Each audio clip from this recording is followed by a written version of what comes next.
You didn't get calm. You learned to go quiet, one silence at a time, until it started looking like something else entirely, something people mistook for peace. Everyone around you calls it that. Your family calls it maturity. Your friends call it having your life together. It was never peace, not for a single second of it, not once. You go silent because loud never worked for you. Loud got you punished, or ignored, or made things worse. So somewhere back there, silence became the only tool you actually trusted to keep you safe. They said you handled the breakup so well. They watched you show up to work the next morning fully composed, dressed, functioning, smiling when someone asked how you were doing. You didn't handle it. You disappeared inside it, folded so far into yourself that nobody standing 3 feet away could see the wreckage happening underneath the surface. No tears in front of anyone. No calls at 2 in the morning falling apart to a friend who would have picked up. No long explanation of what actually happened and why it wrecked you.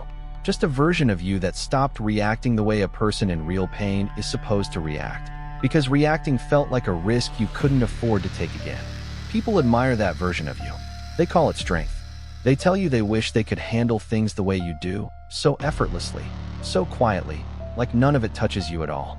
They don't know what it actually costs you to hold all of it in, night after night, situation after situation, without ever once letting it out. The job loss went the same way. Same silence. Same praised composure walking out of that building. The friend who betrayed you got the same response. You said it's fine. It was never fine. You just stopped performing pain out loud a long time ago. The friend who betrayed you got the exact same response out of you. You said it's fine, calm voice, steady eyes, nothing in your face giving away what that betrayal actually did to you underneath. It was never fine. Not that time, not any time before it. You just stopped performing pain out loud somewhere back in your life, and you never really started again. There's a name for what happens when your body goes quiet instead of loud, when it shuts a door instead of raising a voice. If you already know exactly what this is, if you felt it the moment I said it, comment below right now and tell me you see it. Go back further. Before this was a skill you carried into every room as an adult, before it protected you at work, before it protected you in love. There was a house. There was a version of you much smaller than you are now.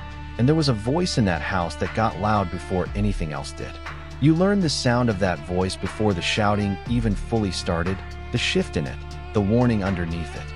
You learned the change in footsteps on a floor, the pause before a door opened, the silence that came right before things got worse. You went still when you heard it. Stillness meant you were smaller. Smaller meant safer, at least for a few more minutes, at least until it passed over you instead of landing on you directly. Reacting made things worse back then, every single time you tried it. Staying quiet made it stop, or at least made it stop faster, made it move somewhere else in the house. So you practiced, not peace. You practiced disappearance, and you got better at it than anyone should ever have to get. You built a face that gave nothing away and a body that held everything without letting a single piece of it show on the surface. Nobody set you down and taught you this skill directly. Your own nervous system built it alone, in real time, out of necessity, because nobody was coming to teach you a better way to survive that house. And it worked. That's the part that trapped you longer than anything else ever could. It worked so well, so consistently, that you eventually forgot it was ever a defense mechanism in the first place. You still do the exact same thing right now, today, in completely different rooms with completely different people who never lived in that house with you. The partner who looks at you mid-argument and says, "I honestly can't tell if you're even upset right now." You're not calm in that moment. You are gone somewhere they simply cannot reach you, somewhere far behind your own eyes. They think you've made peace with the fight, that you've moved past it already. You're just executing the only response your body ever kept in stock for exactly this kind of moment. If this is landing right now, if you recognize this in yourself, type, "I see it," in the comments before you keep watching. Psychologists actually have a name for exactly what we're describing here. It's called the manufactured peace, and once you understand what it actually is, you will never see your own silence the same way again. The manufactured peace is a performance of calm that your body learned, piece by piece, purely to survive conflict it had no other way to escape. It is not real regulation. It is suppression, dressed up carefully enough that it wears regulation's exact clothes in public. It looks completely identical from the outside. Composed. Unbothered. Fine. Totally fine. Nothing to see here. But inside, underneath that surface, it's a full system shutdown designed to prevent something your body still believes is a much bigger threat. This is exactly why you can't cry when it actually matters the most, when the moment finally calls for it, and you need the release more than ever. This is exactly why you go completely blank in the one argument you actually needed to win for yourself. Your body isn't choosing peace in that moment, no matter what it looks like from the outside. It is choosing survival mode, the same mode it built years ago in a house that isn't even part of your life anymore. And survival mode doesn't know that the danger is over now, doesn't know the war ended a long time ago. It still genuinely believes silence is the only thing standing between you and something worse happening to you. So it fires anyway, every single time, without asking your permission first. Every fight, every loss, every ending you've ever tried to walk through with your eyes open. People read your silence as strength, and they genuinely love you for it, praise you for it, tell other people about how well you handle things.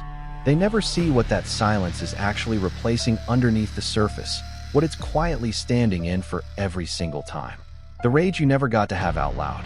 The grief you skipped straight past because stopping to feel it felt too dangerous at the time. You've been complimented for a wound your entire life without a single person realizing that's exactly what they were praising. That's the cruelest part of the manufactured peace, if you really sit with it for a moment. It gets rewarded by the people around you exactly when it's hurting you the most, exactly when you need someone to notice something is actually wrong.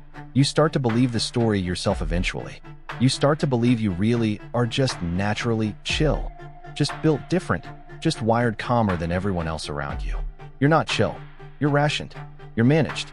You're controlled by a system you built as a child and never got the chance to update. And control isn't the same thing as peace, no matter how similar they look sitting side by side. It never was, not even close. Here's what actually starts to change it. Naming this exact pattern as a performance you learned, not as a fixed piece of who you fundamentally are as a person. The next time you feel yourself going quiet in a moment that actually matters, stop for 1 second and ask what you're really feeling underneath it. Not to perform the answer for anyone watching, not to explain it or justify it to a single other person in the room. Just to know, privately, that the feeling actually exists inside you at all. Real peace can hold noise inside it without falling apart. Yours was never built for that. Yours was built specifically to avoid noise at any cost, no matter what it quietly cost you instead. You don't need less feeling than you already have. You never did, not for one single day of your life. What you actually need is permission to have all of it out loud, finally, without bracing for what happens next. You didn't get calm, not really, not the way everyone around you assumed.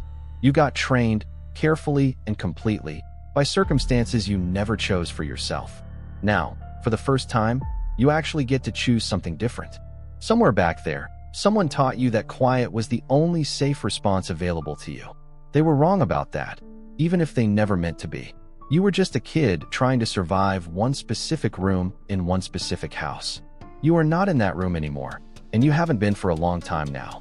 You get to be loud now, if that's what you need. You get to be a complete mess now, if that's what honesty actually looks like. That was never peace, not once, not for a second. This, finally feeling all of it, is